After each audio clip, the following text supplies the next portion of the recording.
ہے نا، بڑی بری چیز ہے، بڑی بری چیز ہے. ہمیشہ اس سے بچنا چاہیے. خاندان تباہ ہو جاتے ہیں، اور اس خون میں اتنی نحوست ہے، اتنی نحوست ہے، سلطنتیں اکھڑ جاتی ہیں. خون سے بچنا چاہیے. جب حضرت عثمان رضی اللہ عنہ کا خون ہوا ہے تو بدری صحابہ رضی اللہ عنہ ختم ہو گئے. چند سالوں میں ایسے ختم ہوئے جسے چن چن کے کوئی اٹھا رہا. اور جب واقعہ پیش آیا ہے اس کے بعد ہررا کا، مدینہ منورہ کی تباہی کا، تو سارے وہ صحابہ رضی اللہ عنہم جنہوں نے حدیبیہ میں بیعت کی تھی وہ ایک ایک کر کے ختم ہوتے چلے گئے. یہ خون بڑی شدید چیز. اسی لیے رسول اللہ صلی اللہ علیہ وسلم خون بہانے میں بہت احتیاط کرتے تھے اور اتنی جلدی نہیں ہوتی تھی. 70 آدمی جو گرفتار ہو کے آئے، اب لاشیں تھیں، اور لاشوں کو جب پھینکا تو رسول اللہ صلی اللہ علیہ وسلم اس کنویں پہ تشریف لے گئے اور آپ نے فرمایا وجدنا ما وعدنا ربنا حقا، جو ہمارے پروردگار نے ہم سے وعدہ کیا تھا نا فتح کا وہ پورا ہو گیا، اور جو تم سے اللہ نے وعدہ کیا تھا اب تمہیں پتا چل گیا ہوگا کہ وہ بھی پورا ہوگی. اور حضرت صلی اللہ علیہ وسلم نے فرمایا سب سے برے رشتہ دار کسی شخص کے لیے جو ثابت ہو سکتے تھے وہ تم لوگ تھے. میں نے تمہیں ہدایت کی دعوت دی، تم نے مجھے جھٹلایا. میں نے تمہاری خیر خواہی سوچی، تم نے مجھے بدنام کیا. اور میں چاہتا تھا کہ تم ٹھیک رہو، تم نے مجھے اس کے مقابلے میں تانے دیے اور مجھ سے جنگ کی. اور جب یہ آئے ہیں بدر کے قیدی تو رسول اللہ صلی اللہ علیہ وسلم نے ان کے لیے فرمایا کہ ان سے اچھا سلوک کرنا، اور 2 4 صحابہ رضی اللہ عنہم لے گئے. اور حضرت صلی اللہ علیہ وسلم جب یہ بتایا کہ اچھا سلوک کرنا ہے تو خود صحابہ رضی اللہ عنہم کھجوریں کھا لیتے تھے اور گھر میں روٹی اور سالن انہیں دیتے تھے. یہ حال تھا. یہاں تک کہ ایک صحابی رضی اللہ عنہ جو بعد میں مسلمان ہو گئے تھے وہ کہتے تھے کہ میں قیدیوں میں شامل تھا اور میں جو صحابہ رضی اللہ عنہ اپنے گھر لے گئے کھجوریں لاتے تھے اور روٹی سالن میرے سامنے رکھ دیتے تھے اور کھجوریں خود میاں بیوی کھا لیتے تھے اور میں ان کو دیتا تھا کہ تم کھا لو، تو وہ ہاتھ بھی نہیں لگاتے تھے روٹی کو اور واپس دے دیتے تھے اور کہتے تھے رسول اللہ صلی اللہ علیہ وسلم نے آپ لوگوں سے اچھائی کا حکم دیا. یہ تھے نفرت اور محبت سب اللہ کے قاعدے کے مطابق تھی، کسی سے ذاتی دشمنی تھوڑا ہی تھی. سہیل ابن عمر تھا، بڑا زبردست شاعر خطیب، اور جمع کر لیتا تھا لوگوں کو اور بیٹھ کے رسول اللہ صلی اللہ علیہ وسلم کے خلاف بولنا شروع کر دیتا تھا. حضرت عمر رضی اللہ عنہ جب اسے دیکھا تو جانتے تھے مکہ میں یہ کس حیثیت کا آدمی ہے اور کس غضب کا مقرر ہے. انہوں نے کہا اللہ کے رسول اس کے نیچے کے دونوں دانت اکھڑوا دیں تاکہ اس کی آواز خراب ہو جائے، یہ نہ بول سکے آپ کے خلاف. تو رسول اللہ صلی اللہ علیہ وسلم فرمایا عمر اللہ سے ڈر آتا ہے کہ اللہ میرے دانت بھی نہ ایسے ختم کر. یہ اپنے دشمنوں کے ساتھ سلوک ہے. کپڑے دلوائے رسول اللہ صلی اللہ علیہ وسلم نے سب قیدیوں کو، اور حضرت عباس رضی اللہ عنہ کا قد بہت اونچا تھا، اس پہ کسی کے کپڑے فٹ ہی نہیں آتے تھے. تو عبداللہ ابن ابی جو منافق تھا اس نے اپنے کپڑے بھیجے اور اپنا کرتا بھجوا دیا، اور حضرت عباس رضی اللہ عنہ نے وہ پہنا. اسی لیے عبداللہ ابن ابی جب مرا ہے تو رسول اللہ صلی اللہ علیہ وسلم نے اپنا کرتا اس کے کفن کے لیے دے دیا تھا. وہ در حقیقت اس احسان کو بھی اتارنا تھا جو بظاہر یہ احسان رسول اللہ صلی اللہ علیہ وسلم کے خاندان یا ان پہ اس نے کیا تھا. اللہ تعالی نے ان آیات میں اس سب چیزوں کو بیان کیا ہے. اب دیکھیے یہ آسان ہو گئی.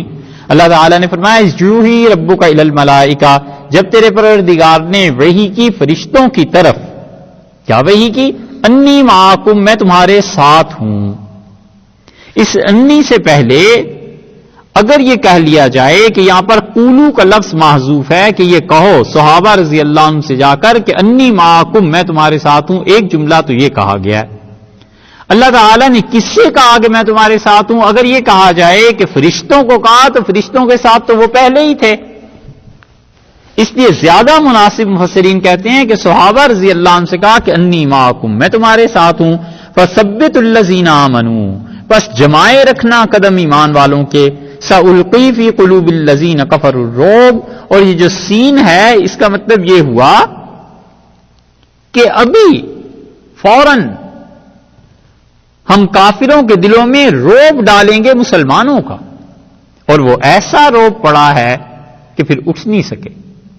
ایسا روب پڑا ہے مسلمانوں کا کہ وہ بدر میں قیدی جب تھے، صحابہ رضی اللہ عنہ کہتے ہیں ہمارے پاس کوئی چیز نہیں تھے کہ باندھتے، ہم قیدی کو بٹھاتے تھے، رسی لا کر پھر اسے باندھتے تھے اور وہ اٹھ کے بھاگ نہیں سکتا تھا. ایسا روب پڑ گیا تھا. فَضْرِبُوا فَوْقَ الْأَعْنَاقِ، اور ہم نے فرشتوں سے کہا کہ فوق العناق، مارو ان کے سروں کے اوپر، گردنوں کے اوپر. تو گردن کے اوپر کے حصے میں جب ضرب لگے گی مرے گا تو جلدی مرے گا. وَضْرِبُوا مِنْهُمْ كُلَّ بَنَانٍ، اور مارو ان کے پور پور پر. بنان جو ہے یہ بنانا اس کی جمع ہے. ایک تفسیر تو یہ کی گئی ہے کہ ہتھیار چونکہ ہاتھوں سے اٹھائے جاتے ہیں اس لیے حکم ہوا کہ ان کے ہاتھوں پر مارو تاکہ یہ ہتھیار نہ اٹھا سکے. اور ایک تفسیر یہ کی گئی ہے کہ ان کے جسم کے پور پور پر مارو، یعنی ایک پور کے برابر بھی جو جسم ہے نا اس پہ بھی ان کے مارو، اوپر سے نیچے تک ان کا سارا جسم اس پہ ضربیں لگیں. کیوں؟ ذالک بانہم شاقوا اللہ ورسولہ، اس لیے کہ یہ لوگ شدید مخالفت کرتے ہیں اللہ کی اور اس کے رسول صلی اللہ علیہ وسلم کی. 13 برس تک چین نہیں لینے دیا، اور اب بھی خط لکھتے ہیں کہ انہیں نکالو اور یہ کرو. وَمَن يُشَاقِقِ اللَّهَ وَرَسُولَهُ، اور جو اللہ اور اس کے رسول صلی اللہ علیہ وسلم کی مخالفت کرتا ہے فَإِنَّ اللَّهَ شَدِيدُ الْعِقَابِ، لوگو اللہ کی پکڑ، اللہ کی گرفت، خدا کا عذاب بڑی شدید چیز ہے. اللہ کی مار، عقاب کا اصل میں ترجمہ تو ہے مار سے. عقبہ کہتے ہیں نا پیچھے کو، تو جو پیچھے سے مار پڑتی ہے وہ بڑی شدید ہوتی ہے، پتہ ہی نہیں چلتا آدمی کو نا. تو اس لیے عقاب، اللہ کی مار بڑی شدید ہے. عقاب ایڑی کو بھی کہتے ہیں کیونکہ ایڑی پاؤں سے پیچھے ہوتی ہے. ذالکم، ان سے کہو، ذالکم ان سے کہو کہ یہ ہے، فذوقوا اسے چکھ لیا ہے تم نے، اور کیا یہاں پر مفسرین کہتے ہیں وَاعْلَمُوا، یعنی یہ کہ یاد رکھنا، أَنَّ الْكَافِرِينَ عَذَابَ النَّارِ، یہ کافروں کے لیے جہنم کی آگ ہے جو بھی باقی ہے. یہ تو دنیا میں تمہیں ہوا ہے نا سب کچھ. اب اس کے بعد جہاد کا پہلا قانون بیان کرتے ہیں کہ یا ایھا الذین آمنوا، اے ایمان والو، اذا لقیتم الذین کفروا، جب تم کافروں سے ملاقات کرو، جب کافروں سے تمہاری مڈ بھیڑ ہو، کافروں سے جب تمہاری لڑائی ہو، زحفن کافروں کے لشکر سے، تو دیکھو فلا تولوہم الادبار، تو تم پیٹھ نہ پھیرنا. صرف 5 منٹ رک جائیں پھر پڑھتے ہیں. الشیطان الرجیم، بسم اللہ الرحمن الرحیم. یا ایھا الذین آمنوا، ایمان والو، اذا لقیتم الذین کفروا، اور جب تم اذا لقیتم الذین کفروا، اور جب تم کافروں سے ملو، یعنی کافروں سے لڑائی ہو تمہاری، زحفن، زحفن کا مطلب یہ ہے کہ کافروں کا لشکر جب تم سے ملے، الذین کفروا، جن لوگوں نے کفر کیا ہے، زحفن. زحفن کا ایک ترجمہ تو کیا گیا ہے میدان جنگ، یعنی میدان جنگ میں جب کافروں کی اور تمہاری لڑائی ہو، اور ایک یہ ترجمہ کیا گیا ہے کہ کافروں کا لشکر. اور زحف اصل میں کہتے ہیں عربی میں چھوٹے بچے کا گھسٹ گھسٹ کے چلنا. چائے ادھر بھی دی، اچھا، چھوٹے بچے کا گھسٹ گھسٹ کے چلنا. اور چونکہ لشکر رک رک کے چلتا ہے نا، تو اسی لیے مجازن اس کے لیے زحف کا لفظ ارشاد فرمایا گیا. یہاں پہ اللہ تعالی نے فرمایا کہ فلا تولوہم الادبار، تو دیکھو ان لوگوں کو کبھی بھی پیٹھ نہ دکھانا، یعنی جب مقابلہ ہو تو بھاگنا میدان جنگ کو چھوڑ کے، یہ شدید ترین گناہ ہے، اور رسول اللہ صلی اللہ علیہ وسلم نے اسے کبیرہ اور بلکہ بہت بڑے کبیرہ گناہوں میں شمار فرمایا ہے. اور حدیث میں آیا ہے کہ اس کا کفارہ سوائے توبہ کے اور کچھ نہیں. اور رسول اللہ صلی اللہ علیہ وسلم نے ایک حدیث میں آتا ہے کہ اس استغفار کی تلقین کی کہ آپ نے فرمایا یہ پڑھا کرو کہ استغفر اللہ الذی لا الہ الا هو الحی القیوم واتوب الیہ، اور آپ نے فرمایا اگر تم میدان جنگ سے بھی بھاگے ہو تو جب یہ تم پڑھتے رہو گے اللہ تمہیں معاف کر دے گا۔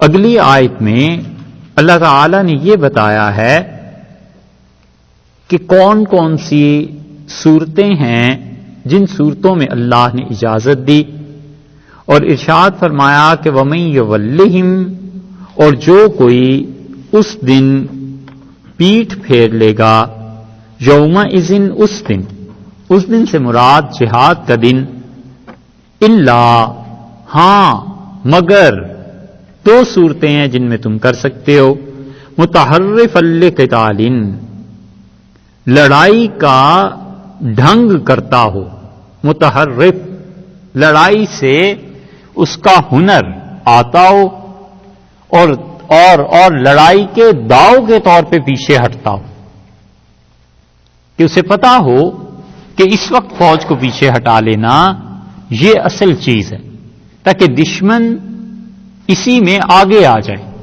اور اب آگے آ جائے گا تو چاروں طرف گھیر کے پھر اسے ماریں گے۔ الا متحرفا لقتال، اللہ تعالیٰ نے فرمایا ہاں مگر یہ کہ ایک صورت تو یہ ہے کہ لڑائی کی کوئی تدبیر اور چال کرو، او متحیزا، یا وہ آدمی واپس پلٹے الی فئۃ، اپنی فوج کی طرف۔ یہ دو صورتیں تو ہو گئی مستثنا کہ فوج کا گروہ پیچھے رہ گیا، اب اس نے واپس پھرنا ہے تاکہ اپنی فوج سے جا کے ملے اور ایک جگہ منتشر ہونے کے بجائے مجتمع ہو کر لڑیں۔ یہ دو صورتیں چھوڑ کر اگر کوئی آدمی میدان جنگ میں پیچھے ہٹے گا فقط باء بغضب من اللہ، تو اللہ تعالیٰ کے غضب میں آ جائے گا، اللہ کے غصے میں آ جائے گا، ومأواہ جہنم، اور جہنم اس کا ٹھکانہ ہے۔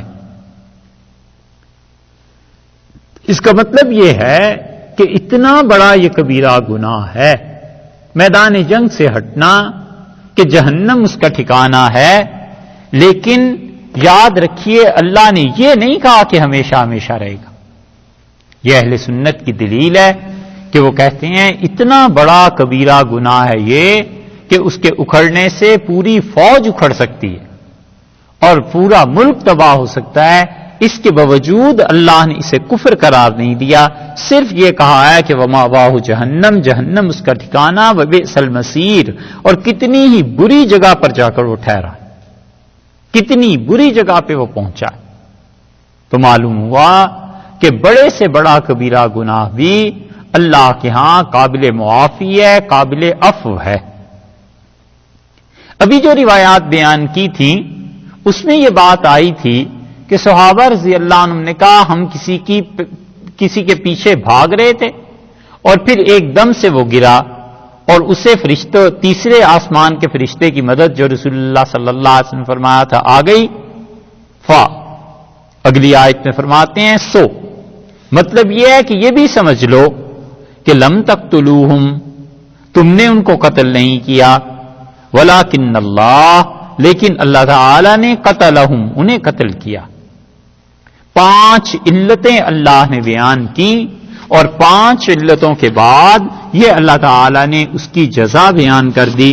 اب آپ دیکھیے اس کو پھر شروع سے، تو دعویٰ اس صورت میں سب سے پہلے یہاں سے ہم نے شروع کیا کہ اللہ تعالیٰ نے فرمایا ہے کہ آپ سے پوچھتے ہیں انفال کے بارے میں، قُلِ الْأَنْفَالُ لِلَّهِ وَالرَّسُولِ، ان سے کہیے کہ مال غنیمت تم پوچھتے کیوں ہو؟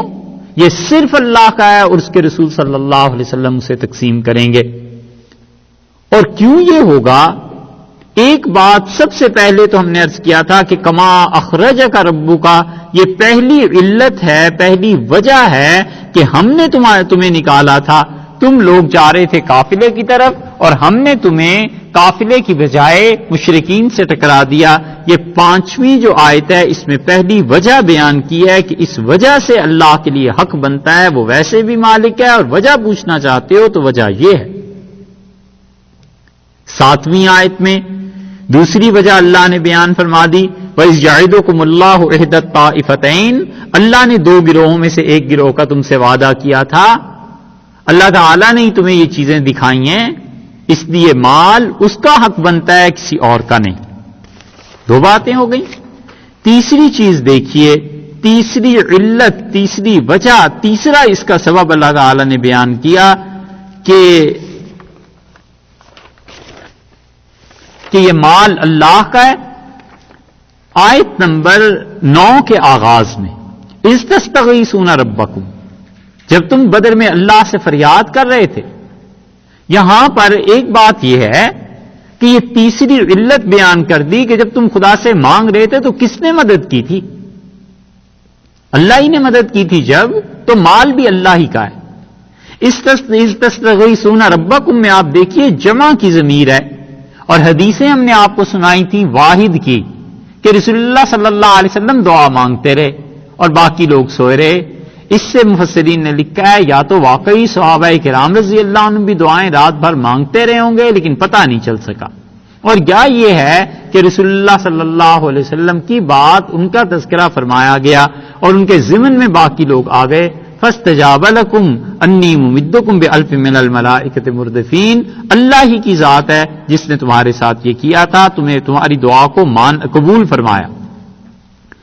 چوتھی علت اس کی 11ویں آیت کی شروع میں ہے کہ اذ یغشیکم النعاس، اور وہ اللہ ہی کی ذات ہے جس نے تم پر اونگ طاری کرتی. یہ جو اونگ طاری ہو جایا کرتی ہے، میدان جنگ میں اونگ طاری ہو جائے تو عبداللہ ابن مسعود رضی اللہ عنہ کہتے تھے یہ اللہ کی طرف سے رحمت ہوتی ہے تاکہ غبار جو دماغ میں ہے وہ نکل جائے. اور پھر وہ کہتے تھے کہ اگر نماز میں اونگ آ جائے تو یہ شیطان کی طرف سے. اور اساتذہ ہمارے وہ کوئی اونگ آ جائے تو دونوں رویے ہوتے تھے. بعض تو بہت ہی شدید ہوتے تھے، وہ تو کہتے تھے بس تم اٹھ جاؤ اب جا کے سو جاؤ. اور بعض جو تھے وہ کہتے تھے کہ سبحان اللہ، اللہ کی رحمت نازل ہو رہی ہے اور اللہ تعالیٰ کی مہربانی ہے، بچے کو نیند آ گئی میرے پاس آ کے بیٹھ جاؤ. وہ پھر اس کے سر پہ ہاتھ بھی پھیرتے رہتے تھے، پڑھاتے بھی رہتے تھے. اس کی جان زیادہ عذاب میں آ جاتی تھی، نہ سو سکے اور نہ بچ سکے. اللہ تعالیٰ نے فرمایا ہم نے اونگ طاری کر دی. یہ چوتھی علت ہے کہ کون تمہیں نیند دیتا، کون تمہیں آرام اور سکون دیتا؟ اللہ نے دیا، حق اس کا بنتا ہے. 4 علتیں ہو گئیں. اور 5ویں علت ہے آگے چل کے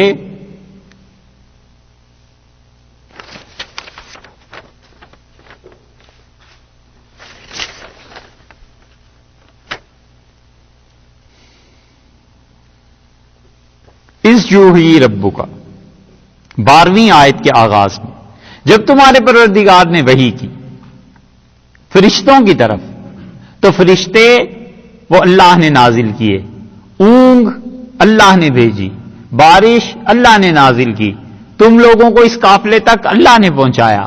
یہ ساری کی ساری 5 علتیں تمہیں بیان کر دی. اس کے نتیجے میں اللہ فرماتے ہیں پھر تم سمجھتے ہو کہ کیا ہوا. حضرت عبادہ ابن صامت رضی اللہ عنہ کی روایت میں آتا ہے کہ جب ہم دوست بیٹھے تو یہ بات شروع ہوئی کہ کس نے کسے قتل کیا ہے. اللہ تعالیٰ نے یہ آیت بھی نازل کر دی. اللہ نے فرمایا فلم تقتلوہم، دیکھو تم نے کسی کو قتل نہیں کیا، ولکن اللہ قتلہم، اللہ نے انہیں قتل کیا. وما رمیتا، اور نبی صلی اللہ علیہ وسلم جب آپ مٹی پھینک رہے تھے، اذ رمیتا جب آپ نے پھینکی تو نہیں پھینکی آپ نے، وما رمیتا اور نہیں پھینکی آپ نے ریت، اذ رمیتا جب آپ مٹی یا ریت پھینک رہے تھے، ولکن اللہ رما وہ تو اللہ نے پھینکی. ان دونوں چیزوں میں، قتل میں اور مٹی پھینکنے میں، ایک بات تو یہ سمجھنے کی ہے کہ یہ واقعہ ہوا کیسے. اور وہ حدیث میں صاف صاف آیا ہے، یہ جو ابھی آپ نے سنی حدیث کے تیسرے آسمان کی مدد آئی اور صحابہ رضی اللہ عنہ کہتے ہیں ہمارے مارنے سے پہلے ہی وہ کافر مرا پڑا تھا، یہ اللہ کی طرف ہے قتل کی نسبت.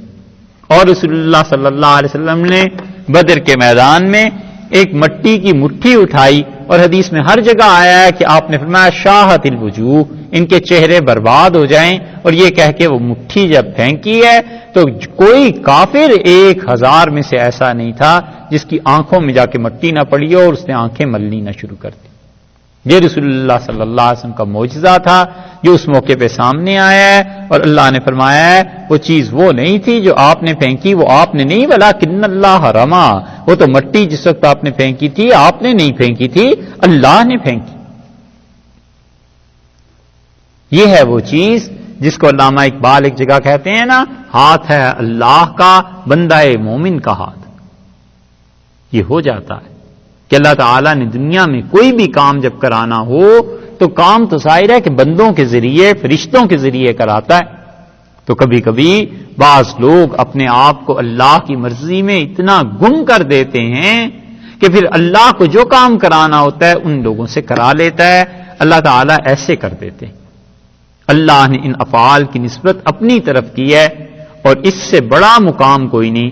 اور یہ وہی چیز ہے جو حدیث میں آئی ہے کہ بندہ ہمارے قریب ہوتا ہے اتنا ہو جاتا ہے کہ سمعہ الذی یسمع بی، وہ ہمارے کان بن جاتا ہے، یعنی ہم اس کے کان بن جاتے ہیں، وہ ہمارے ذریعے سنتا ہے، دیکھتا ہے، ہمارے ذریعے وہ پکڑتا ہے، اور حتیٰ کہ وہ اتنا قرب ہو جاتا ہے کہ اللہ تعالیٰ فرماتے ہیں کہ وَلَئِنِ اسْتَعَاذَنِي لَأُعِيذَنَّهُ، اگر وہ ہم سے پناہ مانگے گا تو ہم اسے پناہ دے دیں گے، اور اگر وہ انسان ہم سے دعا کرے گا تو ہم اس کی دعا کو ضرور قبول کر لیں گے۔ اور پھر فرمایا وَلِيُبْلِيَ الْمُؤْمِنِينَ، یہ جو واو ہے اس سے پہلے بھی کچھ ہونا چاہیے تھا۔ مفسرین کہتے ہیں لغت کی بحث کے مطابق کہ یمحق الکافرین، اللہ کیا کرتا ہے؟ کافروں کو مٹاتا ہے، وَلِيُبْلِيَ الْمُؤْمِنِينَ، اور مومنوں کو بلا میں ڈالتا ہے۔ بلا کا لفظ آیا تھا ابھی کچھ دن پہلے، اس کا کیا مطلب تھا؟ آزمائش بھی اور انعام بھی۔ وَلِيُبْلِيَ الْمُؤْمِنِينَ، اور اللہ تعالیٰ چاہتا تھا کہ ایمان والوں کو انعام دے، ایک ترجمہ، اور اللہ یہ چاہتا تھا کہ ایمان والوں کی آزمائش کرے، من ہو اللہ کی جانب سے بلاء حسنا، اللہ تعالیٰ اپنی طرف سے بلاء حسنا خوب احسان کرے۔ تو بلا کی دو قسمیں ہو گئی نا، ایک بلا مصیبت کے معنی میں اور ایک بلا احسان کے معنی میں۔ آگے قرآن نے تصریح کر دی کہ وَلِيُبْلِيَ الْمُؤْمِنِينَ، اللہ تعالیٰ کیا چاہتا تھا کہ اللہ چاہتا تھا کہ ایمان والوں پر اپنی طرف سے بلاء حسنا، اچھا انعام کر دے، بہت انعام کرے اللہ ان پر جو بدر میں شامل ہوئے اور جو بدر میں شریک ہوئے۔ خدا کے انعامات ان پر ہوئے بہت زیادہ، اتنے انعامات ہوئے ہیں ان پہ، بدر والوں پہ، کہ رسول اللہ صلی اللہ علیہ وسلم نے یہ بتایا کہ جبریل امین نے پوچھا آ کے کہ آپ کے ہاں بدر والوں کا کیا مقام ہے، تو جو رسول اللہ صلی اللہ علیہ وسلم نے ان سے کہا تھا کہ وہ سب سے اچھے ہیں، اسی طرح کی بات جبریل امین نے بتائی کہ وہ فرشتے بھی سب سے اعلیٰ اور مقرب فرشتے ہیں اللہ کے، جو بدر میں نازل کیے گئے۔ بدری صحابہ رضی اللہ عنہ کا بہت بڑا مقام ہے، اسی لیے نبی کریم صلی اللہ علیہ وسلم نے خاص طور سے بدری صحابہ رضی اللہ عنہ کے لیے بہت سی چیزیں کہی ہیں۔ حضرت عمر رضی اللہ عنہ نے جب یہ کہا، یہ حدیث میں آیا ہے، حضرت عبد الرحمن سلمی رحمۃ اللہ علیہ روایت کرتے ہیں حضرت علی رضی اللہ عنہ سے، وہ کہتے ہیں کہ مجھے اور ابو مرجد اور زبیر تینوں کو گھوڑے دے کے رسول اللہ صلی اللہ علیہ وسلم نے بھیجا۔ یہ اس زمانے کی بات ہے جب مکہ مکرمہ فتح ہو رہا تھا اور آپ نے جانا تھا، اور حاطب بن ابی بلتہ رضی اللہ عنہ نے خط لکھ دیا اہل مکہ کو کہ رسول اللہ صلی اللہ علیہ وسلم آ رہے ہیں، اور نبی کریم صلی اللہ علیہ وسلم نے اتنا خفیہ رکھا تھا اس منصوبے کو کہ حضرت عائشہ رضی اللہ عنہ کہتی ہیں عصر کے وقت وضو فرما رہے تھے، اور جب چہرہ مبارک کا رنگ بدلا تو میں سمجھ گئی کوئی نہ کوئی حکم آیا ہے، لیکن آپ نے کسی کو نہیں بتایا کیا کرنا۔ تو حاطب رضی اللہ عنہ کو اندازہ ہو گیا، تو ایک عورت آئی ہوئی تھی مکہ مکرمہ سے، جا رہی تھی مدینہ منورہ واپس، اسے خط دے دیا اور اس نے اپنی چوٹی میں بالوں میں اس خط کو چھپا لیا۔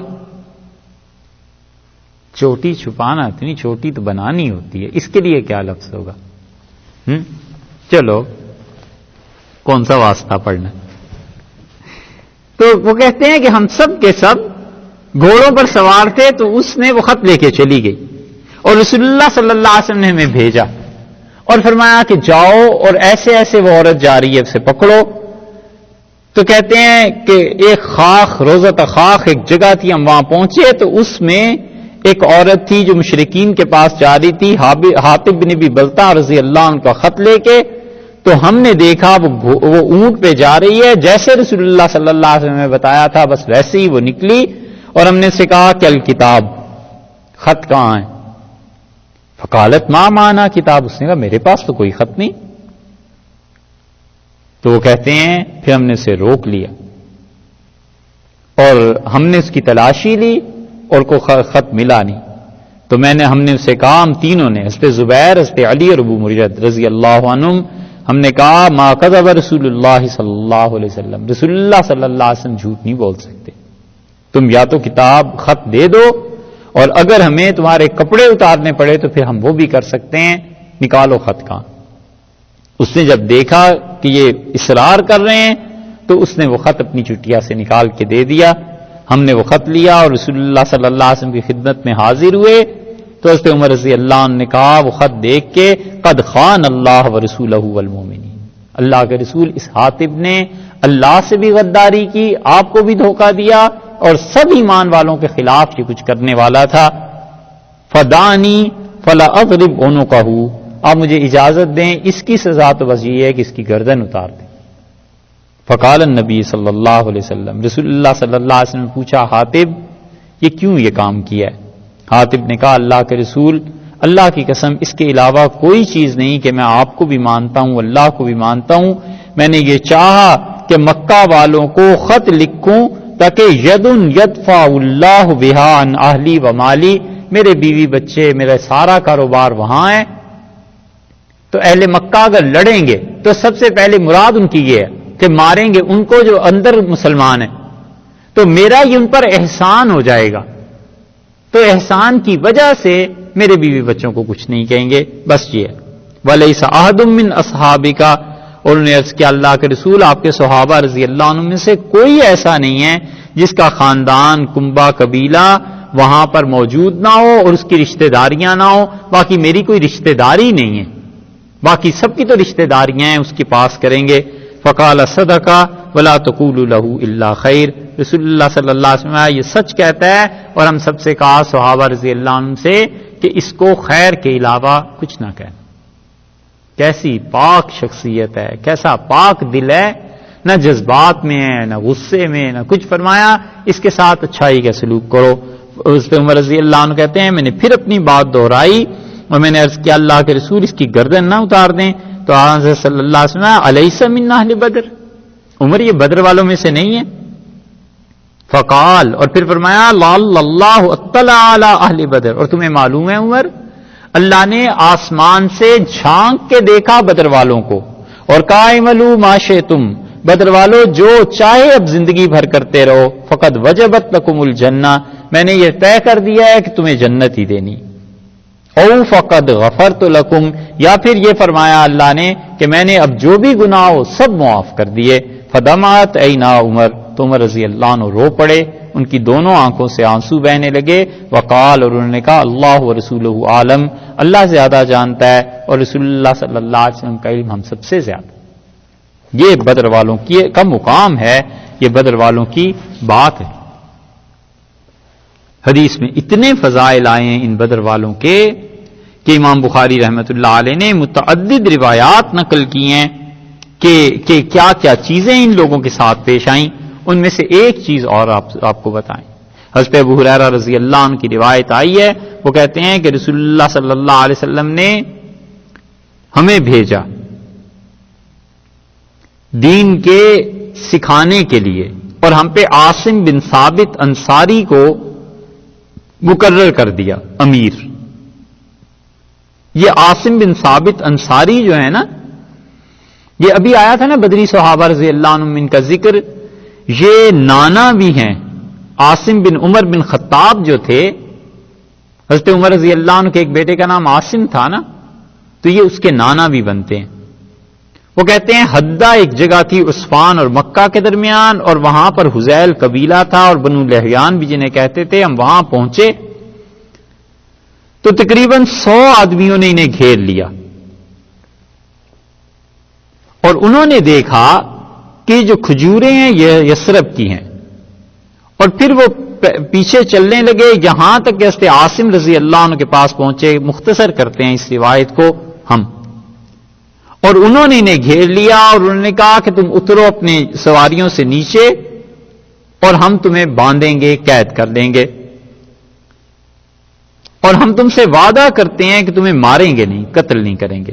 تو عاصم ابن ثابت نے کہا کہ لوگوں، جہاں تک میرا تعلق ہے میں کسی کافر کی گارنٹی پہ اپنی سواری نہیں چھوڑوں گا، مجھے تم لوگوں پر بھروسہ نہیں ہے. اور پھر کہنے لگے پروردگار اخبر عنا نبی کا، ہماری اس مصیبت کی خبر اپنے نبی صلی اللہ علیہ وسلم کو دے دے.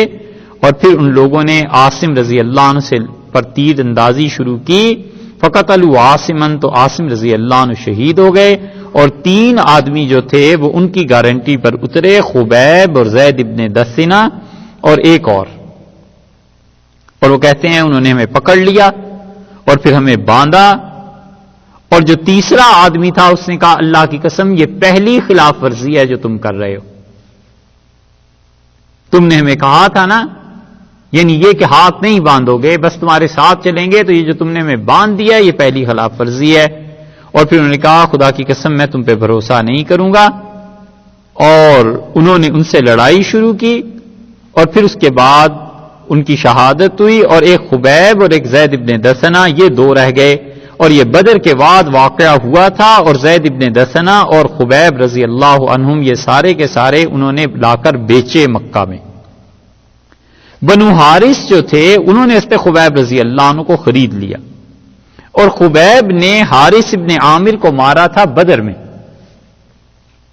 تو خبیب کو حارث بن عامر کے گھر والوں نے خرید کے اپنے ذاتی جیل خانے میں ڈال دیا، یہاں تک کہ انہوں نے کہا اس کو قتل کرنا ہے. اور انہوں نے حارث کی بیٹیوں میں سے کسی بیٹی سے اپنی ضرورت کے لیے ایک تیز دھار استرا مانگا اور اس لڑکی نے دے دیا.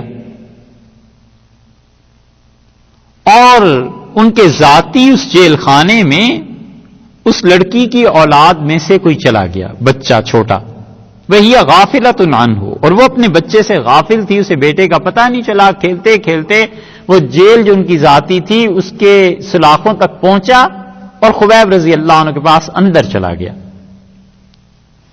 یہاں تک کہ فوجدتہ مجلسہ علی فخذہ، میں نے دیکھا کہ میرا بیٹا خبیب نے اسے اپنی ران پہ بٹھا رکھا ہے اور اس بچے سے کھیل رہا ہے. والموسع بجدہ، اور وہ جو استرا تھا اس کے ہاتھ میں تھا. ففزعت فزعۃ، اور میں بالکل گھبرا گئی اور ڈر گئی کہ اوفو میرا بچہ اب یہ مار دے گا. تو عرفہا خبیب اس بات کو سمجھ گئے، یہ تھے بدری. فقالا تخشین ان اقتلہ، فرمانے لگے تم ڈرتی ہو کہ میں اسے قتل کر دوں گا. ما کنت لا افعل ذلک، میں یہ کام کر ہی نہیں سکتا. ایسا ہونا چاہیے مومن کہ لوگ اس کی گارنٹی دیں کہ اس آدمی سے یہ کام ہو ہی نہیں سکتا. انہوں نے کہا بالکل میں یہ کر ہی نہیں سکتا کہ میں بچے کو قتل کر دوں گا. اور بولی وہ اور کہتی ہیں واللہ ما رأیت اسیرا قط خیرا من خبیب، خدا کی قسم ساری زندگی خبیب جیسا اچھا قیدی ہم نے نہیں دیکھا. اور خدا کی قسم ایک دن وہ انگور کھا رہا تھا، خوشا تھا، ایک انگور کا گچھا تھا اس کے ہاتھ میں، اور حالانکہ ہم نے اسے زنجیروں سے باندھ بھی دیا تھا.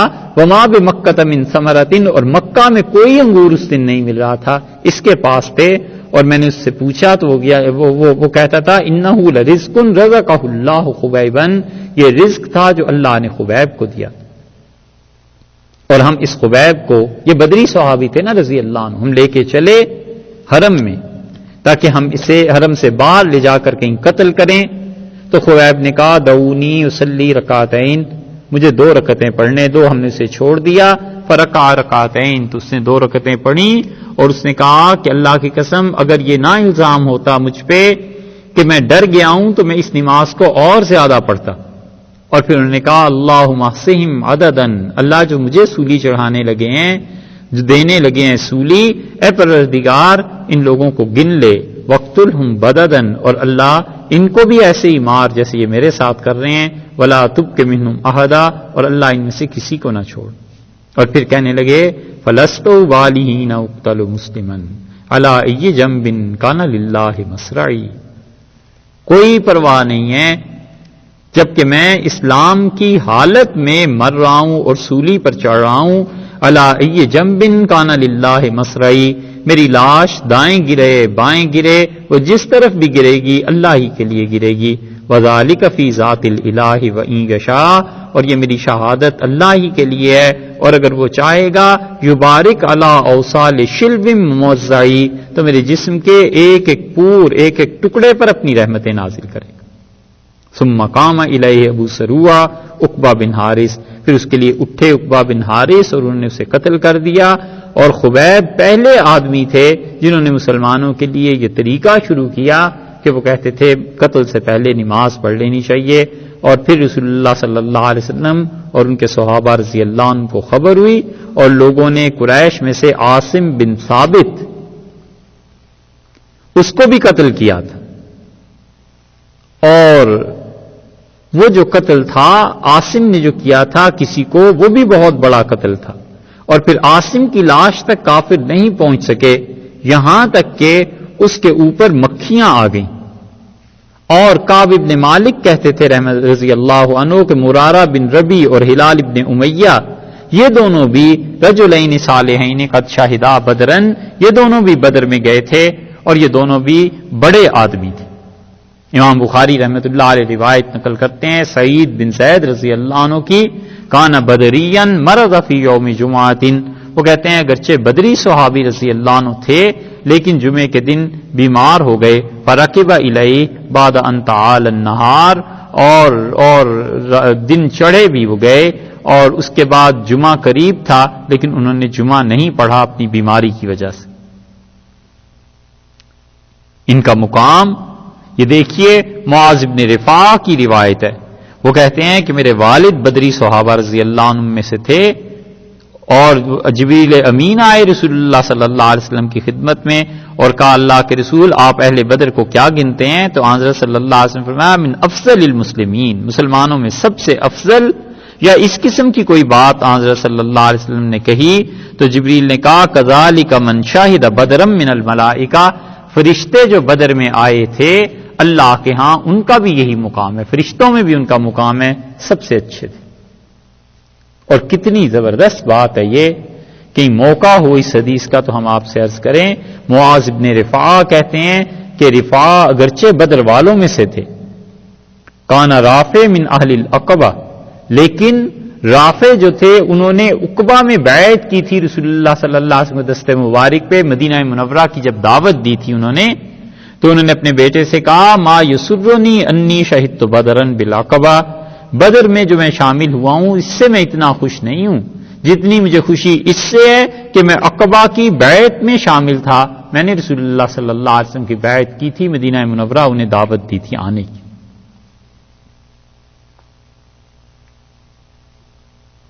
عبداللہ ابن عباس رضی اللہ عنہ نے کہا کہ رسول اللہ صلی اللہ علیہ وسلم بدر کے دن آپ فرما رہے تھے ھذا جبریل، یہ دیکھو جبریل آئے ہیں، آخذ برأس فرسہ، اور انہوں نے اپنے گھوڑے پر جس پہ سوار ہیں اس کا سر اپنے ہاتھ سے پکڑ رکھا ہے۔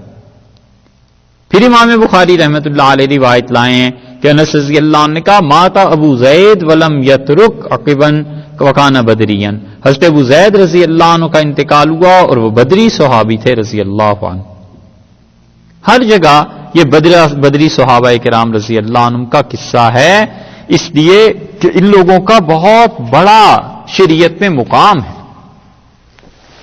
اللہ تعالی نے یہاں پر یہ جو فرمایا نا کہ بلان حسنا، ہم نے ان پہ بہت بڑے بڑے احسانات کیے، بدر والوں پر اللہ نے خوب احسان فرمایا۔ ان اللہ سمیع علیم، اللہ سنتا ہے اور جانتا ہے کہ کس نیت سے یہ لوگ آئے تھے، اور اللہ جانتا ہے کہ کیا ان کے اعمال تھے۔ ذالکم، یہ ہو چکا، ذالکم اس بات کو ہم نے سنا دیا، ذالکم ہم نے کہہ دیا کہ چکھ چکے کافر اپنا مزہ، وان اللہ اور اللہ دیکھو موہن کید الکافرین، کافروں کی یہ جو چیز ہے، کافر جو چیز چاہتے تھے، اللہ نے ان کی تدبیر کو سست کر دیا اور اللہ نے انہیں مسلمانوں پر غلبہ نہیں دی۔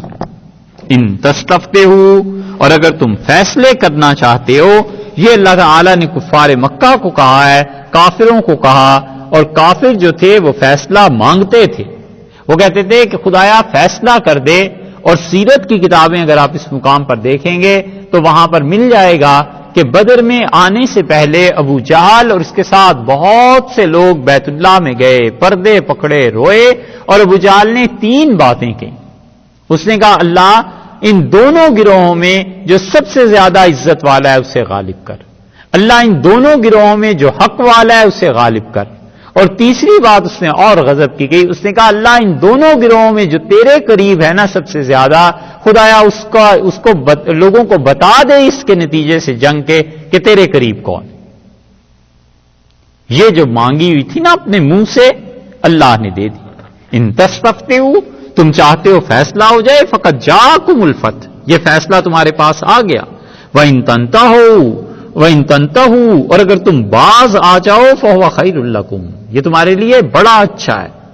دیکھا ہے اللہ کا جلال اور شہنشاہ کی بات، جو پوری کائنات کا مالک ہے بلا شرکت غیرے، فرمایا وَإِن تَنْتَهُوا فَهُوَ خَيْرٌ لَكُمْ، اور تم باز آ جاؤ یہ بڑا اچھا ہے۔ وَإِن تَعُودُوا، اور اگر تم مسلمانوں کے مقابلے میں دوبارہ آئے نعود، تو ہم بھی دوبارہ آئیں گے۔ اگر تم نے انہیں کچھ کہا ہم بھی کہیں گے۔ وَلَن تُغْنِيَ عَنْكُمْ، اور ہرگز کام نہیں آئے گا تمہارے، فِئَتُكُمْ، تمہارا جتھا، شَيْئًا، ذرہ برابر تمہارا جتھا کام نہیں آ سکتا، تم جتنے مرضی لوگ لے آؤ، وَلَوْ كَثُرَتْ، اگرچہ جتنے بھی ہوں، زیادہ ہوں، جتنے بھی ہوں، کچھ کام نہیں آ سکتے۔ وَأَنَّ اللَّهَ مَعَ الْمُؤْمِنِينَ، اور اللہ ایمان والوں کے ساتھ۔ لڑائیوں کے فیصلے اللہ کے کہنے کے مطابق ہوں گے، اللہ کے حکم کے مطابق ہوں گے، وہ جس کو چاہے گا غالب کرے گا۔ تمہارے آدمیوں کے زیادہ ہونے سے کیا فرق پڑتا ہے؟ یا ایھا الذین آمنوا، اے ایمان والو، اطیعوا اللہ، اطاعت کرو اللہ کی، ورسولہ، اور اس کے رسول صلی اللہ علیہ وسلم کی، ولا تولوا عنہ، اور دیکھو اس سے مت پھرنا، وَأَنْتُمْ تَسْمَعُونَ، جبکہ تم ہمارے احکامات کو سن رہے ہو۔ اس سے نہ پھرنا کس چیز سے؟ مفسرین کہتے ہیں ایک بات تو یہ ہو سکتی ہے کہ جہاد سے نہ پھرنا، وَأَنْتُمْ تَسْمَعُونَ، تم نے سن لیا ہے کہ جہاد میں غلبہ ہمارے ہاتھ میں ہے، کہیں گھبرا کے پیچھے نہ ہٹ جانا۔ دوسری چیز مفسرین کہتے ہیں کہ یہ انہو کی ضمیر جو ہے وہ اللہ کی طرف لوٹ رہی ہے، اور تیسری یہ کہتے ہیں کہ اس کی ضمیر رسول اللہ صلی اللہ علیہ وسلم کی طرف لوٹ رہی ہے کہ اللہ تعالی نے فرمایا کہ اطیعوا اللہ ورسولہ، اطاعت کرو اللہ کی اور اس کے رسول صلی اللہ علیہ وسلم کی، ولا تولوا عنہ، اور اللہ کی بات سے منہ نہ پھیرنا، وانتم تسمعون، جبکہ خدا کے حکم تم سنتے ہو، یا یہ کہ رسول اللہ صلی اللہ علیہ وسلم کی بات کو نہ ٹالنا جبکہ تم سنتے ہو۔ ولا تکونوا، اور مت بن جانا، کالذین، ان لوگوں کی طرح، کالذین سے مراد یہاں پر کافر یا منافق، قالوا سمعنا، جنہوں نے کہا ہم نے سنا، وہم لا یسمعون، اور وہ لوگ سنتے نہیں۔ یہ جو سننا ہے قرآن نے ان آیات میں 4 آیات میں بیان کیا ہے۔ ایک سننا تو یہ ہوتا ہے کہ جیسے آواز آئے کان میں اور آدمی اس کی پرواہ ہی نہ کرے کہ کیا آواز ہے، کیا ہے، نہ فکر نہ عمل، کچھ بھی نہیں، بس آواز آئی، کیا ضرورت ہے اس کو دیکھنے کی۔ ایک سننا تو یہ ہے۔ ایک سننا ہے کہ آدمی اسے سمجھ جاتا ہے لیکن نہ اس پہ اعتقاد کرتا ہے نہ عمل کرتا ہے۔ گرجے کی گھنٹیاں سنتا ہے، پتہ ہے کہ یہ عبادت کے لیے بلا رہے ہیں، نہ اس کا عقیدہ ہے نہ عمل کرتا ہے۔ کافر اذان کی آواز سنتا ہے، نہ اس کا عقیدہ ہے نہ عمل کرتا ہے۔ اور تیسری قسم کا سننا یہ ہوتا ہے کہ آدمی سنتا ہے، عقیدہ ہوتا ہے مگر عمل نہیں کرتا۔ اذان سنی، نماز نہیں پڑھی، اللہ کا حکم سنا، اس کے مطابق زندگی نہیں بنائی۔ اور چوتھا یہ ہوتا ہے کہ سنے بھی اور عمل بھی کرے، یہ وہ چیز ہے جو اللہ کے ہاں مطلوب ہے. اب آپ ان آیات کو دیکھ لیجئے کہ خدا نے کس سماع کی کہاں نفی کی ہے، کہاں اثبات کی ہے. اللہ نے فرمایا کہ وَلَا تَوَلَّوْا عَنْهُ وَأَنْتُمْ تَسْمَعُونَ، اور دیکھو اس جہاد سے منہ نہ پھیر لینا جبکہ تم ہمارے حکم کو سنتے ہو تو پھر عمل بھی کرنا. تو مطلب یہ ہوا کہ سنو اور عمل کرو.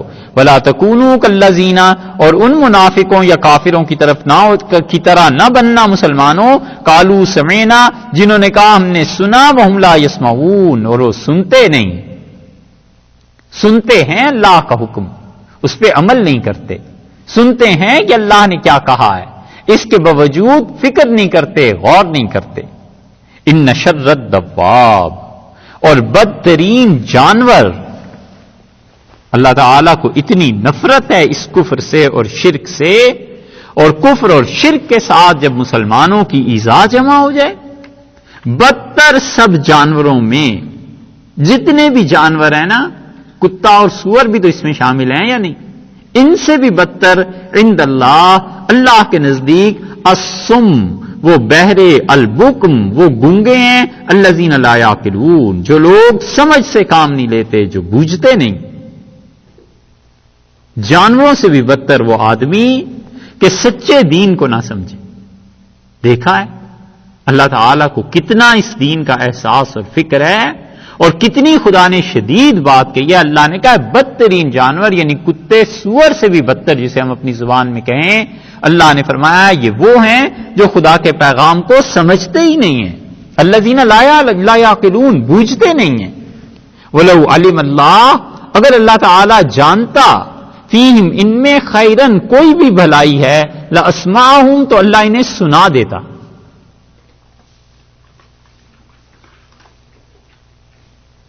اللہ تعالیٰ اگر جانتا کہ ان میں کوئی بھلائی ہے، خدا انہیں سنا دیتا.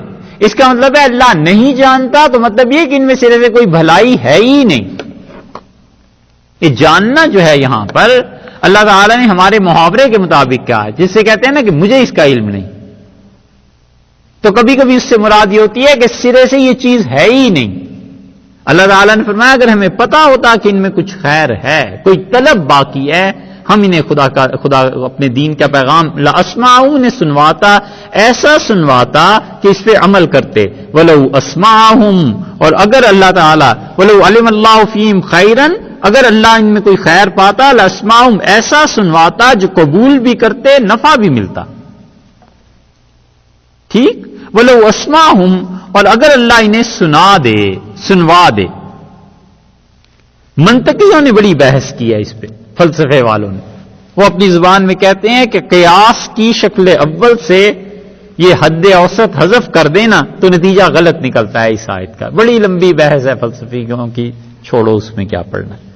تو اللہ تعالیٰ نے فرمایا وَلَوْ عَلِمَ اللَّهُ فِيهِمْ خَيْرًا لَأَسْمَعَهُمْ، اللہ تعالیٰ اگر ان میں خیر جانتا انہیں سنوا دیتا. وَلَوْ أَسْمَعَهُمْ، اور اگر اللہ انہیں سنا دے، اللہ تعالیٰ انہیں سنا دے تو پھر کیا ہو؟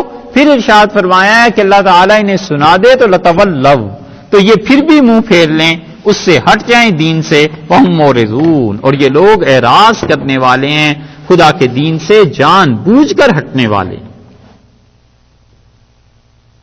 اللہ تعالیٰ نے انہیں سنایا نہیں، اور اگر سنوائے تو الٹے بھاگیں. لتولو کا مطلب الٹے بھاگیں، مورزون، منہ بھی پھیر لیں اللہ کی جانب سے. اتنے زبردست کافر ہیں، دل پہ جب مور لگ جاتی ہے پھر حال یہی ہو جاتا ہے انسانوں کا کہ خدا سے دور بھاگتے ہیں، اس کے پیغام سے. یا ایھا الذین آمنوا، اے ایمان والو، استجیبوا للہ، اللہ کا حکم مانو، وللرسول، اور رسول اللہ صلی اللہ علیہ وسلم کا حکم مانو، اذا دعاکم، جب رسول اللہ صلی اللہ علیہ وسلم تمہیں اپنی طرف بلائیں. تو نبی کریم صلی اللہ علیہ وسلم کا حکم ماننا. کیوں؟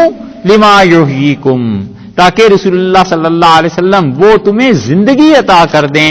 ان کے پیغامات میں زندگی ہے، ان کا حکم مان کے چلنا، انہوں نے جو پیغام دینا ہے تمہیں اس کی قدر، اس کا احساس کرنا، کیونکہ ان چیزوں میں زندگی ہے. رسول اللہ صلی اللہ علیہ وسلم کے بلانے میں یہ بات ارشاد فرمائی. امام بخاری رحمۃ اللہ علیہ نے سورہ انفال کی جو تفسیر بیان کی ہے اس میں ایک حدیث آتی ہے جو اس آیت کے مطابق ہوتی ہے، تشریح اس کی۔ حضرت ابو سعید معلہ رضی اللہ عنہ ہیں اور ایک ابو سعید خدری ہیں، وہ اور ہیں یہ اور ہیں۔ وہ کہتے ہیں کہ میں ایک مرتبہ نماز پڑھ رہا تھا اور رسول اللہ صلی اللہ علیہ وسلم میرے پاس سے گزرے اور مجھے پکارا، آواز دی، تو میں نماز توڑ کے حاضر نہیں ہوا بلکہ میں نے نماز پوری کی، پھر حاضر ہوا تو رسول اللہ صلی اللہ علیہ وسلم آیا، جلدی کیوں نہیں آئے؟ تو میں نے عرض کیا کہ اللہ کے رسول نماز پڑھ رہا تھا۔ یہ اور روایت ہے، یہاں بخاری میں آیا ہے کہ ما منع کا انتاتی، تم آئے کیوں نہیں؟ الم یقل اللہ، کیا اللہ تعالیٰ نے یہ نہیں کہا یا ایھا الذین آمنوا استجیبوا للہ وللرسول اذا دعاکم؟ یہ آیت رسول اللہ صلی اللہ علیہ وسلم نے پڑھی اور فرمایا اللہ نے نہیں کہا کہ ایمان والو جب اللہ تعالیٰ تمہیں بلائے اور اس کے رسول صلی اللہ علیہ وسلم کیوں بلائیں؟ لما یحییکم، تاکہ تمہیں زندگی عطا کر دیں، تو تم جلدی کرو، لپکو ان کی طرف، تمہیں چپ ہو گیا۔ پھر حضرت صلی اللہ علیہ وسلم فرمایا لَأُعَلِّمَنَّكَ أَعْظَمَ سُورَةٍ فِي الْقُرْآنِ قَبْلَ أَنْ أَخْرُجَ، میں تمہیں قرآن پاک کی سب سے بڑی سورت بتاؤں گا اس مسجد میں نکلنے سے پہلے۔ اور پھر رسول اللہ صلی اللہ علیہ وسلم چلے اور انہوں نے مجھے وہ سورت بتائی۔ امام بخاری رحمۃ اللہ اس کے بعد روایت لائے ہیں کہ معاذ کہتے ہیں رضی اللہ عنہ کہ سمع ابا سعید رجلا من اصحاب النبی صلی اللہ علیہ وسلم بہذا، میں نے اس حدیث کو سنا رسول اللہ صلی اللہ علیہ وسلم کے صحابہ رضی اللہ عنہ میں ابو سعید جو تھے ان کے متعلق کہ یہ بات ہوئی تھی، وقال، اور اس روایت میں یہ بھی آیا ہے کہ ہیا الحمدللہ رب العالمین، رسول اللہ صلی اللہ علیہ وسلم فرمایا یہ الحمدللہ رب العالمین سب سے اچھی صورت ہے قرآن میں، السبع المثانی، وہ 7 آیات جو بار بار پڑھی جاتی ہیں۔ تو اللہ تعالی نے فرمایا کہ دیکھو جب تمہیں اللہ بلائیں اور اس کے رسول صلی اللہ علیہ وسلم بلائیں تو نستجیبو، جلدی کرو ان کی بات ماننے میں۔ اس لیے آدمی اس آیت سے ثابت ہوتا ہے کہ نیکی کا کام جلدی کرے، بس ذرا سا سوچ سمجھ لے کہ مجھے یہ کام کرنا ہے، پھر اسے ٹلائے نہیں۔ اگر ٹلائے گا تو پھر شیطان وسوسے ڈالے گا، کیا کیا چیزیں پیش کرے گا۔ نیکی کا کام کچھ سوچے مناسب حد تک اور پھر اس کے بعد کم کر گزرے۔ اسی لیے کسی نے کہا من نمی گویم زیاں کن یا فکر سود باش، میں تم سے یہ نہیں کہتا کہ زیاں کن نقصان کرو یا اپنے نفع کی کوئی فکر کرو، میں ان دونوں باتوں میں نہیں کہتا، میں یہ کہتا ہوں کہ ایز فرصت بے خبر، یہ جو فرصت زندگی کی مل گئی ہے نا اور تم اس کی قدر نہیں کر رہے ہو، در ہرچے باشی زود باش، جو بھی کرنا ہے جلدی کر لے، عمر ختم ہو رہی، وقت ختم ہو جائے گا، ہرچے باشی زود باش، جو کرنا ہے تو نے جلدی کر، وقت کا بھروسہ نہیں، زندگی کا بھروسہ نہیں۔ لما یحییکم، تاکہ وہ تمہیں کیا کریں؟ زندگی دے دیں۔ اللہ تعالیٰ یہ فرماتے ہیں کہ دیکھو اللہ تعالیٰ تمہیں زندگی دینے کے لیے بلا رہا ہے، تو وہ زندگی جس میں تمہاری زندگی ہے اس کام پہ خدا بلا رہا ہے۔ یہ کام کیا ہے؟ کچھ مفسرین کہتے ہیں جہاد ہے، چونکہ پیچھے بھی جہاد کا تذکرہ تھا، یہاں پھر اللہ تعالیٰ نے فرمایا کہ ایسا کام جس میں زندگی ہے، تو مطلب یہ کہ جہاد کو نہ چھوڑنا، یہ کرتے رہو۔ اور کچھ مفسرین نے کہا یہ قرآن ہے کہ اللہ تعالیٰ نے بتایا ہے کہ اس قرآن کو پڑھنا، اس پہ عمل کرنا، اس کو سمجھنا، اس چیز کو کرتے رہنا۔ وَاعْلَمُوا، لوگوں یاد رکھو، ان اللہ، کہ اللہ تعالیٰ یحول، حائل ہو جاتا ہے، اللہ تعالیٰ درمیان میں آ جاتا ہے، بین المرء، انسان کے درمیان میں، یاد رکھو اللہ روک لیتا ہے آدمی سے، بین المرء، آدمی سے، وقلبہ، اور اس کے دل سے۔ ایک ترجمہ تو یہ کیا گیا ہے کہ اللہ انسان کے اور دل کے درمیان میں آ جاتا ہے، ان اللہ یحول، اللہ حائل ہو جاتا ہے، بین المرء، انسان کے درمیان، وقلبہ، اور انسان کے دل کے درمیان۔ تو انسان کے دل میں جو ارادہ آتا ہے خدا اسے پورا نہیں کرنے دیتا۔ کافر ساری زندگی مسلمانوں کو تنگ کرتا رہا، ستاتا رہا، اس کو ارادہ آ جائے کہ میں اسلام قبول کر لوں، اللہ بیچ میں آ جاتا ہے، اللہ نہیں اسے چلنے دیتا. اور مومن کفر کرنے لگے لیکن ساری زندگی محنت خدا کے ساتھ تعلق کرتا رہا ہے، اللہ بیچ میں آ جاتا ہے، اسے کفر کی طرف، گناہ کی طرف نہیں آنے دیتا. اس لیے بڑی لطیف بات ہے جو اب تعالی شانہ نے ارشاد فرمائی ہے. آدمی کبھی کبھی پورے گناہ کا ارادہ کر لیتا ہے کہ آج یہ کام کرنا ہے، اور عین موقع پر کوئی ملنے آ جاتا ہے اور سارا پروگرام دھرے کا دھرا رہ جاتا ہے، اور اتنی پریشانی کوفت ہوتی ہے کہ اللہ کیوں آ گیا، کیا عذاب ہے، اسی وقت اس نے آنا تھا. یہ ہم جیسے نالائکوں سے پوچھو جنہیں عام طور پہ یہ مصیبتیں پیش آتی ہیں الیاذ باللہ. لیکن حقیقت یہ ہے کہ اللہ روک دیتا ہے، اللہ تعالیٰ ہٹا دیتا ہے کہ تم سے یہ کام ہوگا ہی نہیں، تمہیں یہ کرنے ہی نہیں دینا. وَاعْلَمُوا أَنَّ اللَّهَ يَحُولُ بَيْنَ الْمَرْءِ وَقَلْبِهِ. لوگوں یاد رکھو اللہ بندے کے درمیان اور اس کے دل کے درمیان آ جاتا ہے، یعنی وہ ارادہ جو ہے اس انسان کا وہ پورا نہیں ہوتا. اور اسی لیے اس کا ترجمہ یہ کیا ہے کہ اللہ روک لیتا ہے آدمی سے اس کے دل کو، یعنی دل کا جو ارادہ ہے وہ پورا نہیں ہونے دیتا. وَأَنَّهُ إِلَيْهِ تُحْشَرُونَ. اور یاد رکھو تم اللہ ہی کے پاس سب لوٹ کر پہنچو گے. تو اللہ تعالیٰ کے پاس جب پہنچو گے تو خدا تمہیں ان ساری چیزوں کی جزا دے دے گا، اور اللہ تعالیٰ بتا دے گا کہ کیا کام کرنا ہے، کیا اور کیا چیز نہیں کیا. اس لیے اللہ کا جب حکم سنو تو دیر نہ کرو. اس وقت میں تو دل ہے کام کرنے کا، پھر دل رہے نہ رہے، اور دل اللہ کے ہاتھ میں ہے. اور اللہ تعالیٰ اول تو کسی کے دل کو نہیں روکتا، لیکن جب بندہ سستی کرتا ہے تو اس کی سزا میں خدا روک بھی دیتا ہے، اور جب ضد کرتا ہے تو اللہ اس پہ مہر بھی لگا دیتا ہے. اس لیے فرمایا ہے کہ جلدی کرو، اللہ کے حکم کی تعمیل کرو.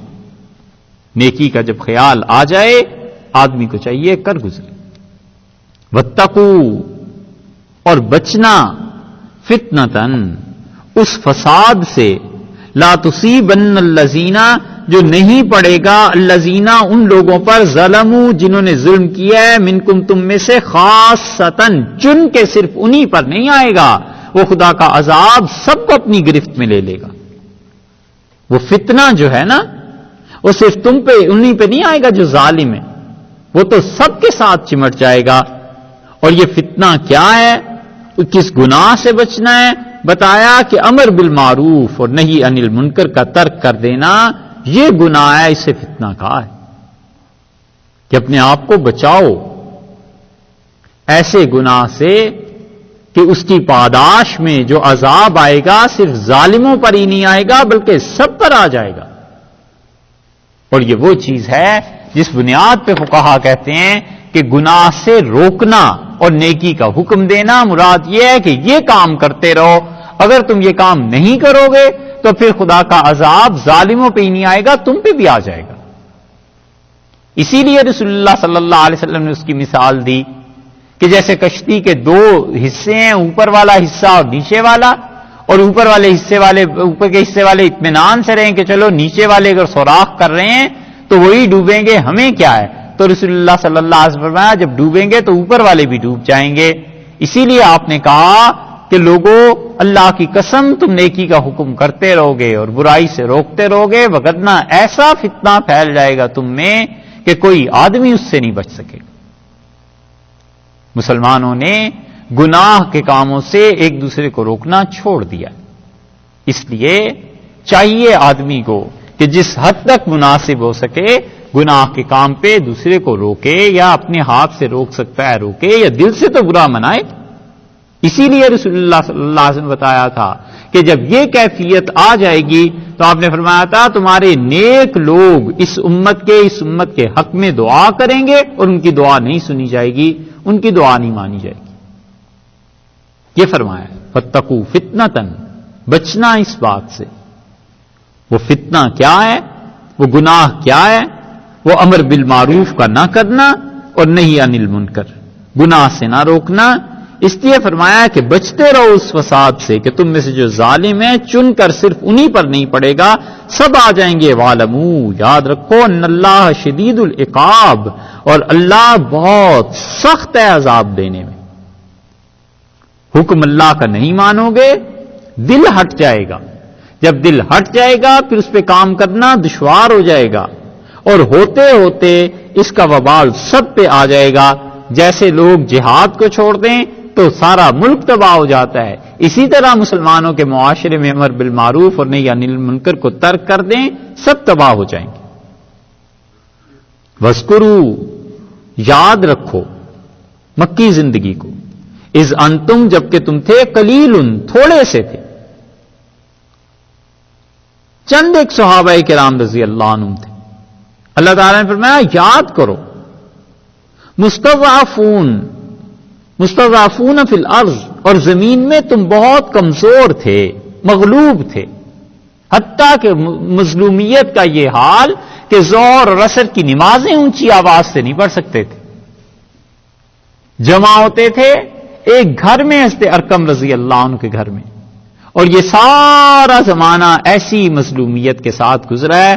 اللہ نے فرمایا یاد کرو وہ دن جب تم لوگ تھوڑے تھے اور زمین میں بڑے کمزور تھے، تخافون، اور تم ڈرتے تھے کہ ان یتخطفکم الناس، کہ لوگ تمہیں اچک نہ لیں، لوگ تمہیں کہیں ایسے نہ ہو جائے کہ مار دیں، ختم کر دیں۔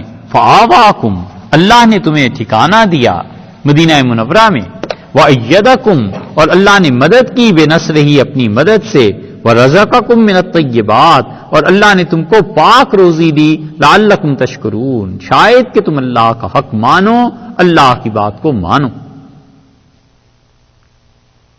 یا ایھا الذین آمنوا، اے ایمان والو، لا تخونوا اللہ، اللہ تعالی کے ساتھ خیانت نہ کرنا، والرسول، اور رسول اللہ صلی اللہ علیہ وسلم کے ساتھ بھی خیانت نہ کرنا۔ وَتَخُونُوا أَمَانَاتِكُمْ، یہ جو واو ہے نا، اس کا عطف پیچھے جا کر پڑ رہا ہے لا پر، لا تخون اللہ پر، اور نہ ہی تم خیانت کرنا اماناتکم، ان امانتوں میں جو امانتیں اللہ نے تمہیں دی ہیں۔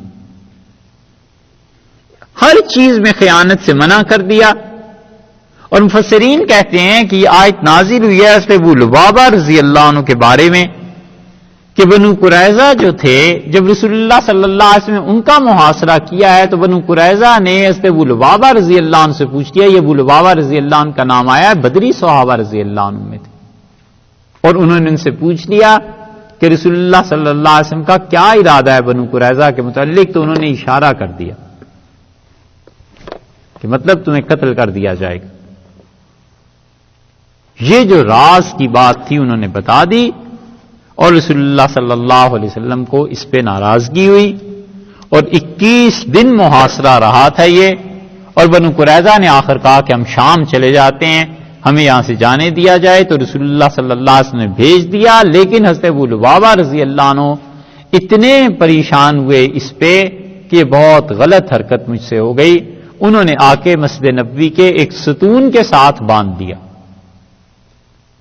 اب بھی مسجد نبوی میں جہاں حضور اقدس صلی اللہ علیہ وسلم کا سر مبارک ہے نا، پائنتی کی طرف نہیں، سر مبارک کی طرف، وہاں ایک ستون ہے، اس پہ لکھا ہوا ہے استوانے ابو لبابہ رضی اللہ عنہ کا ستون، یہ اس جگہ پر آ کے انہوں نے باندھ لیا تھا اپنے آپ کو۔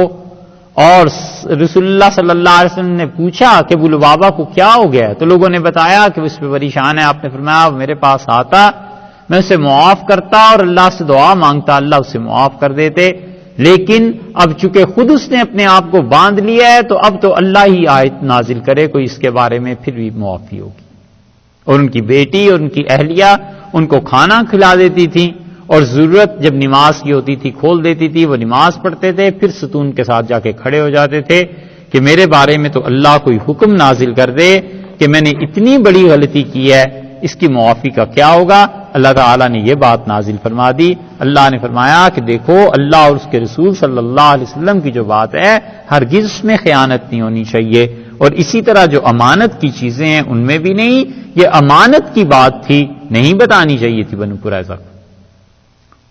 وَأَنْتُمْ تَعْلَمُونَ، جبکہ تمہیں علم ہے کبھی ایسی بات نہ کرو. وَاعْلَمُوا، اور یاد رکھو، انما اموالکم، کہ تمہارے مال، و اولادکم، اور تمہاری اولادیں، فتنتن، یہ بڑی آزمائش کی چیزیں ہیں. وَأَنَّ اللَّهَ، اور یہ بات کہ اللہ تعالی عندہ اجر عظیم، اللہ کے ہاں تمہارا بڑا اجر ہے. فتنہ فرمایا آزمائش کو، تو مال آزمائش کی چیز ہے. ایک طرف وہ بھی تو مال تھا جو حضرت عثمان، حضرت طلحہ رضی اللہ عنہ وغیرہ کے پاس تھا، حضرت زبیر رضی اللہ عنہ کے پاس تھا، عبد الرحمن ابن عوف رضی اللہ عنہ کے پاس تھا. اس مال نے اسلام کو نفع دیا. اور ایک مال وہ تھا جو قارون اور ہارون کے پاس تھا، تباہ ہو گئے. ایک اولاد وہ ہے جو اولاد اللہ کے دین کے لیے کام کرے، شرافت، اطمینان، تعلق مع اللہ کے ساتھ. اور ایک اولاد وہ ہے جو زمین میں فتنوں کے باعث بن جائے. دونوں چیزیں انسان سوچے آزمائش ہے. وَأَنَّ اللَّهَ عِندَهُ أَجْرٌ عَظِيمٌ، اور اللہ تعالیٰ کے ہاں اس پہ اجر ہے. یعنی مطلب یہ ہے کہ اگر تم اس اچھائی میں استعمال کرو گے تو اجر ملے گا، اور برائی میں استعمال کرو گے تو پھر کوئی اجر نہیں ملے گا. یا ایھا الذین آمنوا، اے ایمان والو، ان تتقوا اللہ، اگر تم اللہ سے ڈرتے رہو گے، یجعل لکم فرقانا، تو اللہ تعالیٰ تمہارے لیے فرق پیدا کر دے گا. یہ ساری آیات کے مضامین پہلے گزر چکے ہیں، اس لیے ہم اس کو ترجمہ اور مختصر سی بات کر رہے ہیں. اللہ تعالیٰ نے فرمایا کہ ایمان والو، اگر تم اللہ سے ڈرو گے تمہارے لیے امتیاز پیدا کر دے گا. فرقان کا ایک مطلب یہ کیا گیا ہے کہ تمہارے اندر نور پیدا کر دے گا، اور ایک ترجمہ یہ کیا گیا ہے تشریح اس کی کہ جب تم اللہ کا خوف رکھو گے تو تم خود بخود لوگوں سے نمایاں ہو جاؤ گے.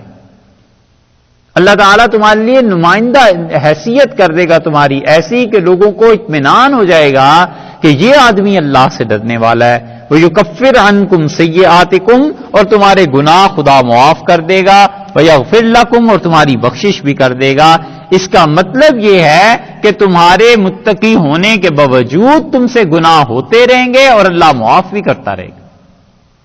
اس لیے عمر بھر گناہ آدمی سے ہوتے ہی ہیں، بس اللہ کی طرف سے معافی ہوتی رہنی چاہیے. وہ یہ ہوتا رہے بس ٹھیک ہے. تقوی اپنی طرف سے اختیار کرتا رہے، اللہ نے فرمایا وہ معاف بھی کرتا رہے. حشر تک یا رب تو پھیلے خادمانے میں فروش. حشر تک یا رب تو پھیلے خادمانے میں فروش. یہ جو شراب بیچتا ہے خدایا، اس کے نوکر چاکر، ان کے صدقے میں قیامت تک ایک بات کر، ایک درے توبہ کھلا رکھ، ایک دکانیں میں فروش. ایک توبہ کا دروازہ کھلا رہے، ایک اس کی دکان کھلی رہے. تو تقوی اللہ نے فرمایا اس کو اختیار کرو. وَيُكَفِّرْ عَنْكُمْ سَيِّئَاتِكُمْ وَيَغْفِرْ لَكُمْ، اللہ تعالیٰ تمہارے گناہوں کو بخش بھی دے گا، معاف بھی کر دے گا. وَاللَّهُ ذُو الْفَضْلِ الْعَظِيمِ، اور اللہ بڑے فضل والا ہے. یعنی اللہ تعالیٰ کا فضل تمہارے گناہوں سے، ان چیزوں سے سب سے زیادہ ہے.